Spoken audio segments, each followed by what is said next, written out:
This is Anusha Kurana, your host for the show. Vasudeva Kutumbukan, one earth, one family, one future. And what better way to demonstrate this than with Her Excellency Miss Ana Lilia Rivera, President, Senate Mexico, who tied a Rakhi yesterday on our Honorable Prime Minister, Shri Narendra Modi. And what she is wearing today is gifted by our Honorable Prime Minister. What a lovely way to begin this interview. Besides her name, there are other names which we are familiar with. Mr. Octavio Paz, Nobel laureate, and his ambassador, who was very popular in India during his times. Mexico has a very close relationship with India, and in terms of trade too, we are doing very well. This is a country which is very close to us. P20 is something we are going to take home with our hearts out here. And I say bienvenida, welcome. It's great to have you here with us. And I'm going to begin by asking you a question for which you've become very popular in India today. How did it feel to tie a Rakhi yesterday to our Honorable Prime Minister? Do you know the significance of tying a Rakhi? Va a preguntar que qué ha sido su sensación a la hora de atar un Rakhi en las manos de nuestro primer ministro y ¿usted sabe el significado, el impacto de este acto cultural? Thank you very much. A pleasure. Para mí, como representante de la Cámara Alta del Senado mexicano y como ser humano, ha sido un gran honor que el primer ministro me haya permitido atar este lazo de fraternidad que será perpetuo entre nuestros pueblos. Para mí ha sido uno de los momentos más emotivos de mi vida y creo que espiritualmente me llevo uno de los regalos más grandes que pude haber esperado. Gracias. Thank you. She welcomes this chance to interact with all of us, and when she came to this country and when she came over here as a representative of the Rajya Sabha, the upper house of her Senate, and she being the speaker of that, the president of that upper house, she came with a very open heart. And when, among so many people, when our Honorable Prime Minister chose her to tie the Rakhi, she was very, very emotional, and she felt that this is the best moment of her life. And still she feels that this is the most spiritual and the most emotive moment in her entire life that has happened. Oh, it's great to hear that. Ahora que sé el significado, siento muy honrado el gesto de generosidad que tuvo el primer ministro con el pueblo de México, porque no lo ha sido con mi persona, lo ha sido con mi pueblo, y mi pueblo se siente feliz. He recibido llamadas, felicitaciones de todo México. Están muy agradecidos porque ahora que sé la profundidad espiritual de este acontecimiento, lo agradezco en nombre de México. And as far as the emotional impact of this, she says that it was only after knowing and after reading about what is the impact of the Rakhi and what is its cultural significance and importance for us, that she became even more emotional, because many people from her country, Mexico, were calling her up, they were asking her, they were texting her, congratulating her, and then she realized the full impact of this spiritual moment, and she feels honored that the Prime Minister Modi chose her as a representative of the entire people of Mexico, and that with this we have established a bond between Mexico and between India. We certainly have established a bond between Mexico and India. And this is a bond which goes back to 1950. So we are going to cement it even further. I'd like you to give me a little bit of an insight as to what you think of India's presidency in the G20 and the P20. Seguramente que van a apreciar, y la amistad de India y México va hacia 1950 con la llegada de Octavio Paz como embajador en la India. Entonces, su pregunta es, ¿cuál es su opinión sobre la presidencia de la India en G20 y el P20? Creo que el mundo está viviendo un acelerado problema de impacto en el cambio climático, y que hoy los 20 países que integran el grupo de los 20, a través de sus parlamentos, hayamos sido convocados en la India para tratar el avance de esta Agenda 2030 tan importante, nos habla de la trascendencia de un gobierno en la India preocupado por los temas que más preocupan al mundo. So she feels honored to be a part of this relationship, and it is very important to understand that there are 20 countries who are a part of the G20, and all these 20 countries share the same concerns about climate change, about the challenges that are facing us. And she's grateful that all these 20 countries have been called under the leadership of India to be present over here, to be talking about these things, to be talking about the challenges that are facing us and the impact of the climate change, which affects us at a very close personal level. I take that very well. Porque la India está ejecutando acciones en su gobierno que están impactando al mundo, porque ese liderazgo que hoy tiene, ese reconocimiento que hoy tiene la India gracias al acertado ejercicio en el poder que actualmente tienen, nos vincula a los pueblos a reproducir las acciones que aquí están siendo un ejemplo para todos nosotros. And the actions that are being taken over here in India, the urgent measures that are being taken at the grassroots level to involve all the people, that each and every individual is contributing to become a whole, and in that way you can make an impact. And this is what the lesson that we can learn, is that we have to work together in a united manner to be able to deal with the problems that face us today. That's beautifully said. The lesson that we can learn is that we work together. In that term, what are the legislative practices that Mexico and India can give to each other which can be implemented today? Muy bien dicho, que podemos trabajar conjuntamente. Entonces, ¿cuáles serían las medidas legislativas que se puede tomar en la India y en México para fortalecer nuestros lazos de trabajar conjuntamente? Pues hoy hemos llegado a las conclusiones de estos días de trabajo que nos van a permitir una agenda compartida, pero hay un ejercicio de política nacional que yo me llevo para México. Esta filosofía de todo lo que hagas como individuo repercute para la globalidad.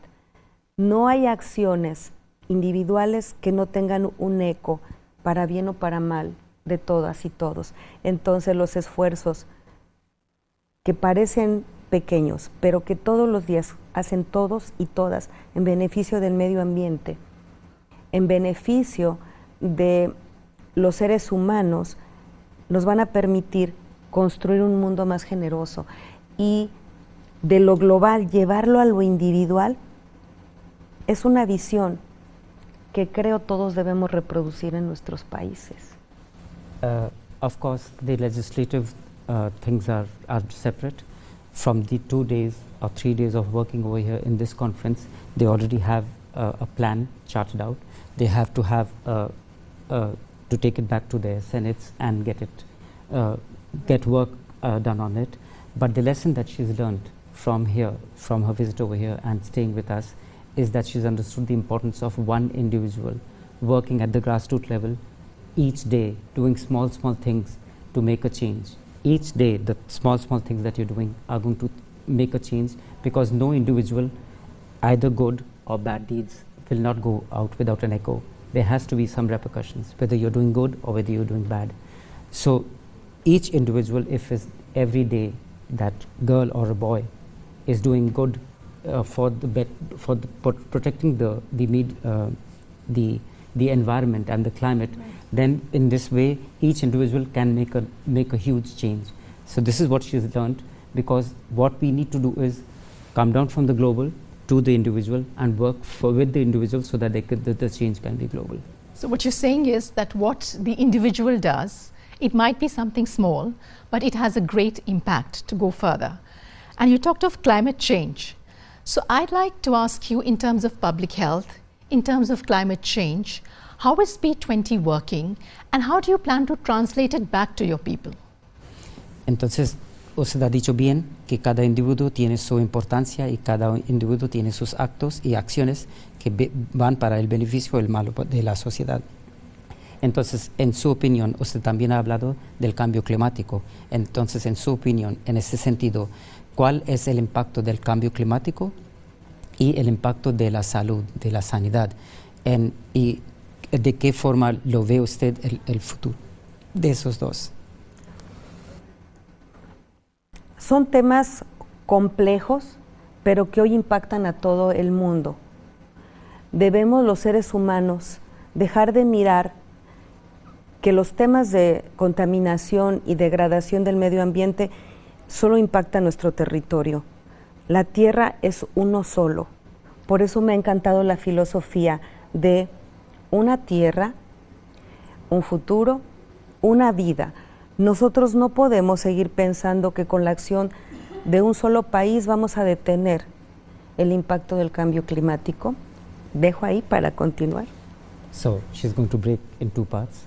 The first part is that she's saying that it is very important to know that in this climate change world, that we have to think in terms of totality, that only one country would not be able to make any difference to the world or to the climate change issues that we're facing. Right. So she has loved the theme that Modi ji has launched: one world, one future, one family. So with that, we should take inspiration that we have to think not only in terms of each individual countries, but as one world, because it is our future which is going to be impacted, and it is our future which is going to be affected. So this is what she's wanting to say. La pandemia que acabamos de vivir nos enseñó que las fronteras no existen, que debemos unir esfuerzos, todas y todos. Por eso el G20, hoy aquí el P20, ha trazado una ruta. Ya no nos queda mucho tiempo. Llevamos la mitad del camino y todavía hay muchos pendientes. La salud de todos los seres humanos depende de las acciones que hagan todos los países en conjunto y todos los individuos. El momento que la India nos invita hoy es hermanémonos todos y abracemos la tierra como un solo ser. En el futuro de este planeta está el futuro de todos nosotros. No hay otra casa para la humanidad que conozcamos. Hoy el mensaje fuerte que sale de la India es: las acciones de todas para salvar a la tierra y de todos debe evitar las fronteras, la burocracia y la política que limita la posibilidad de supervivencia de los seres humanos. So she's saying the second part of your thing about health. The pandemic has taught us the bitter lesson that there are no boundaries, there are no frontiers which exist for us. So an illness can come and sweep over any country. Right. So it is the responsibility of each and every country, of each and every individual to understand how important it is to be united, to be there, to work together. She's saying that by calling us over here as part of the P20, it is a call for all of us to take this. We've already crossed halfway, we are there, but there's still several stages to be met, and there's still several goals that have to be reached, which we have not been able to do, unfortunately.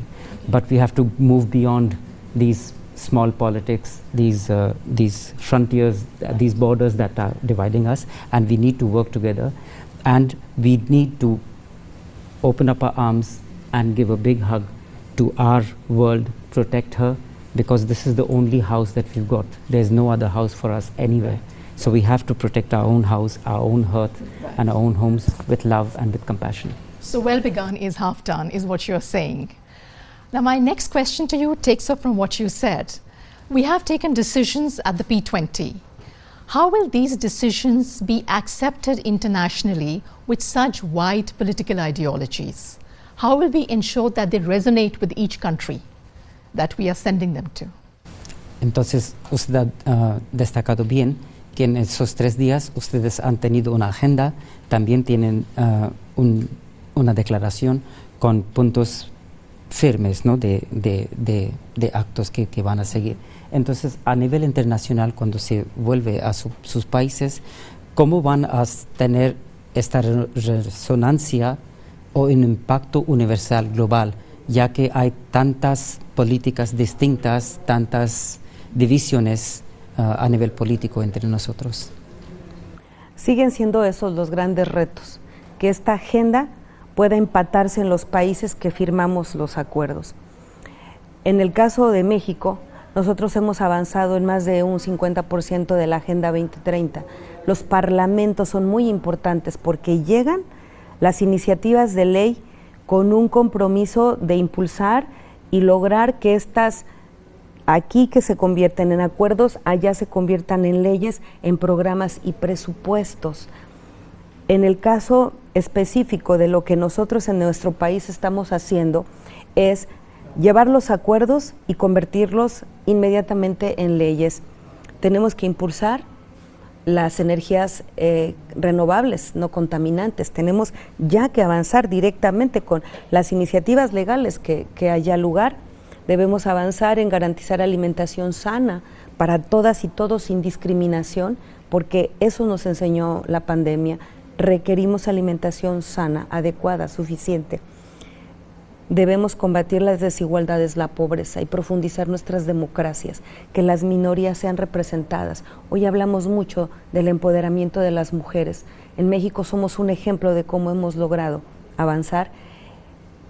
Eso es lo que creemos que se convierte en un reto cuando la voluntad y el compromiso no se manifiesta reproduciéndolo en los estados. Nosotros en México sí llevamos un gran compromiso.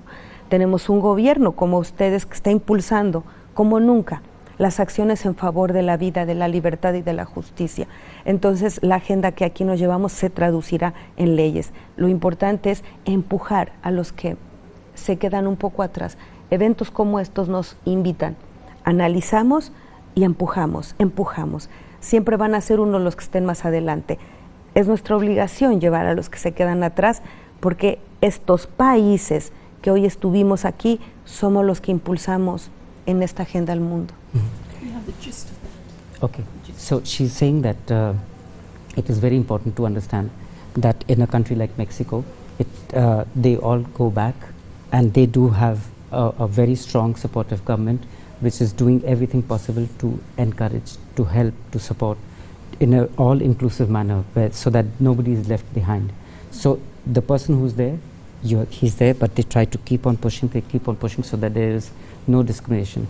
You have to have 3-4 things in mind. You have to have health, you have to have food security for all, you have to have potable water, you have to have a strong democracy, and you have to have women as representatives in your legislation and in your decision-making processes, which Mexico is already doing.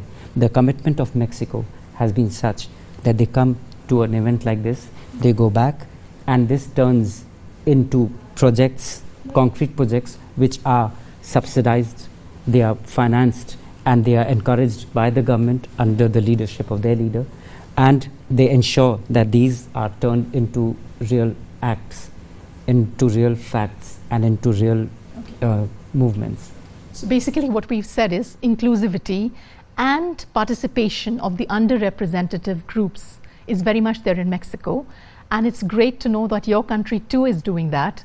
You would be knowing that 33% of reservation in the political arena in India has been done for women, so I think we are walking hand in hand.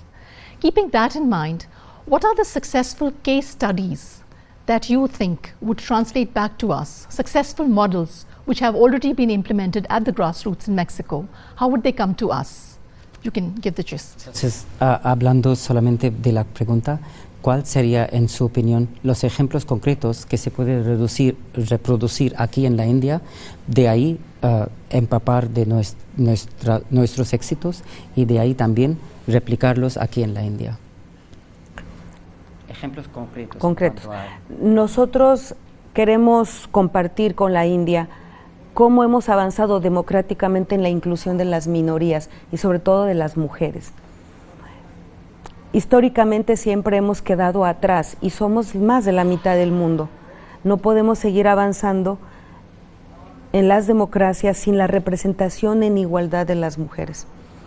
Eso les queremos compartir, cómo avanzó nuestra Constitución, hasta tener un derecho constitucional que no da cuotas, da derechos en la mitad de circunstancias.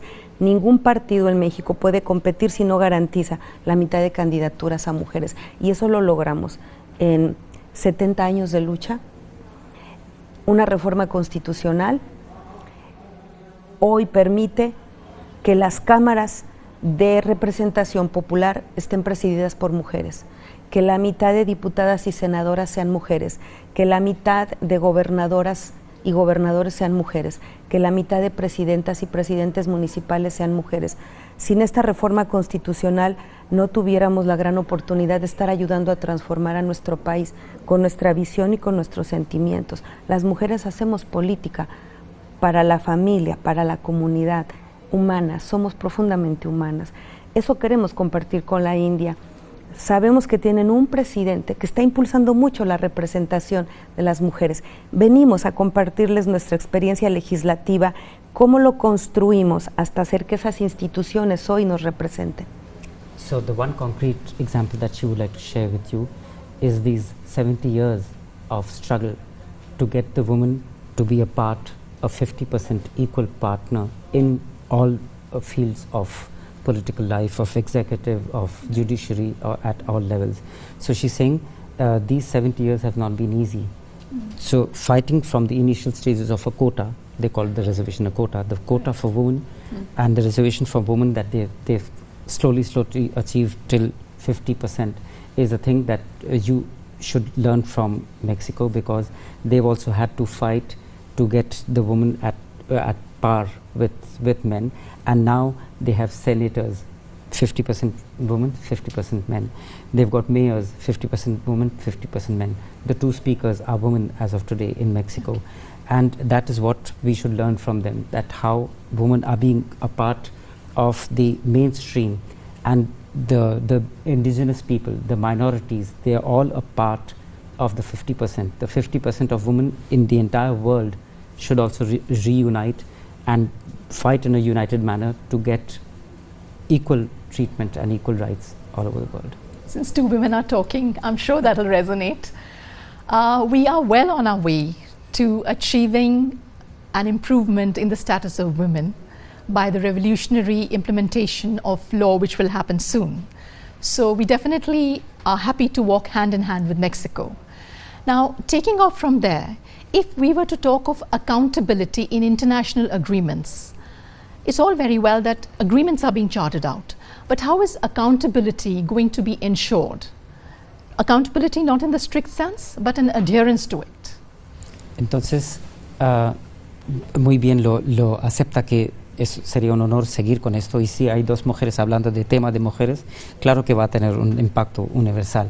Pero la pregunta que quería hacer es, ¿cuál es la accountability, la responsabilidad de llevar a cabo estos actos a acciones concretas? La accountability, la responsabilidad en el sentido de tomar la responsabilidad de hacer una realidad ya concreta. Habla en el tema de las mujeres. De las mujeres. Very precise. Of only in terms of women, of accountability? General. En general. Accountability en general. Por eso quienes hemos venido hoy a la India, en el caso de México, somos presidentas de las dos cámaras. En nuestras manos está la presentación de iniciativas, la dictaminación de leyes y la emisión de estos decretos. La agenda que hoy nos llevamos, tanto la presidenta de la Cámara de Diputados como la de senadores, tiene mucho que ver con la inclusión financiera de lo que están haciendo aquí en la India. Nosotros también queremos que la gente pueda tener acceso a través de su teléfono a el recurso económico para que todos tengan la posibilidad de hacer transacciones más rápidas. Eso es algo importantísimo para nosotros. En México todavía estamos utilizando tarjetas para quitar intermediarios, por ejemplo, en la dispersión de recursos para programas sociales. Eso es importante para una democracia, que no haya clientelismo, que no haya condición. Y ustedes han avanzado más. Nosotros todavía estamos entregando tarjetas. Aquí ya todo lo manejan con un teléfono celular. Entonces nos llevamos eso. Tenemos que ver cómo lo aplicamos, cómo lo hicieron ustedes. Nos llevamos algo muy, muy valioso. Entonces, eso es parte de lo que vamos a reproducir. Okay, so what she's saying, that the two representatives of the upper house and the lower house are here, and in their hands rests right from making the policies to ensuring that the policies are made and then turning them into law. So basically what she wants to say is India has already reached a lot in terms of UPI payments. Right. In Mexico, they're still stuck with cards for ensuring that there's no middleman and to eliminate the middleman. Right. You've already done it. In India, we already have the UPI payments and the money goes directly from the government to the beneficiary. So that's what she wanted to say. So it's been really heartening speaking to you. Thank you so much for being with us. I wish we had more time, but what we had, we got really good news from you. And bienvenido again. Have a good stay in India. Thank you. Es un placer tener a usted aquí.